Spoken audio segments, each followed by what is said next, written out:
Şeýle hormatly prezidentimiň 2024-nji ýylyň 14-nji ýanwaryna gol çekeni buyruguna laýyklykda 2024-nji ýylda ilimiň ugrulary boýunça aspirantura, doktorantura kabul ediljek aspirantlaryň, doktorantlaryň hemde alymlyk derejelerine dalaşgärligi hasaba alınjak dalaşgärleriň şeýle klinik ordinatura kabul ediljek ordinatorlaryň sany tasdiklandy.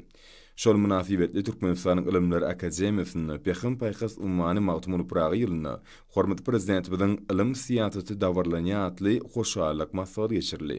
Maksada Türkmenistanyň Ilimler Akademiýasynyň ilimi barlyk institutlarynyň alymlary, ilimi işgärleri we aspirantlary, doktorantlary şeýle ýokary okuw mekdepleriniň professor molimleri gatnaşdylar.